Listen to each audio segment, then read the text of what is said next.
Hello everyone, and today's review will be Saga Volume 6, the graphic novel by Fiona Staples and Brian K. Vaughn.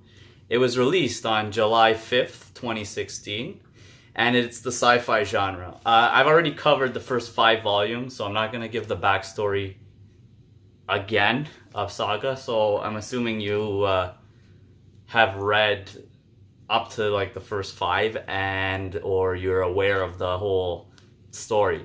Anyway, the story again stars Marko and Alanna and their daughter Hazel. Now, what's different about this one and why I like this one a lot is that the first 5 books, so Hazel's the narrator of these graphic novels, and I'm assuming it's her in the present providing her story from the day she was born in the first one. So she's a little baby. So it's her talking about herself from being born till as she grows up as a child.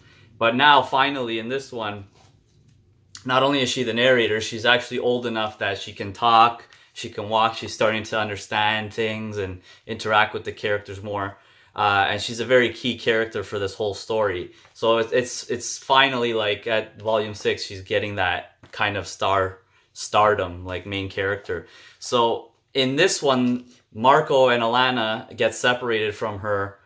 At first, for some reason, these characters always get separated from each other somehow. But now, both parents are separated from her, and Hazel, their daughter, and she's basically in a, I want to call it a jail, but like a correctional facility, which is part of an empire or whatever. I don't want to get into the whole thing.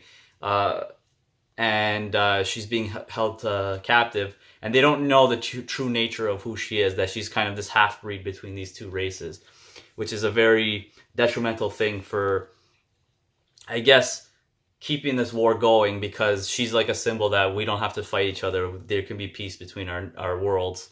And she's kind of like a threat to that. And I guess the powers that be would like war to be continuing to go on for whatever reason, I guess financially or prosperity reasons.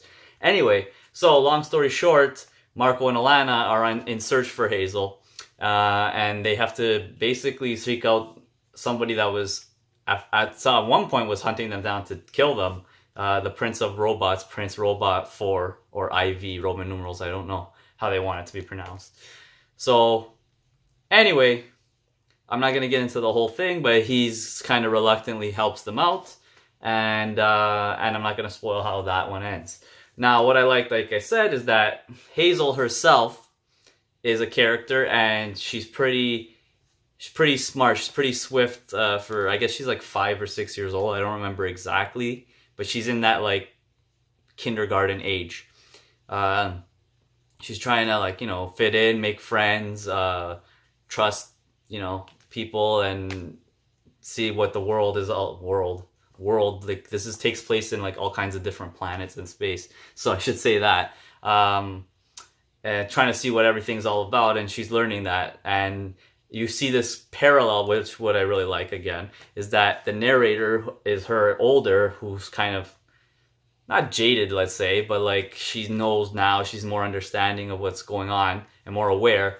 And you see the innocent side of her, the younger version of her, being told as like, the innocence, right? And that's what I really like, seeing this parallel between the narrator and herself as a young child, as a character.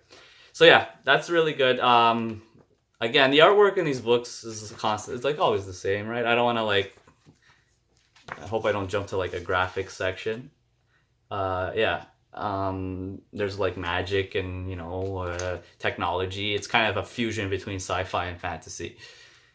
And yeah, so check out Saga Volume 6. I have 2 more. I own 2 more, and I have them yet to read them, so I'll review those eventually. Thanks for watching, guys. Take care.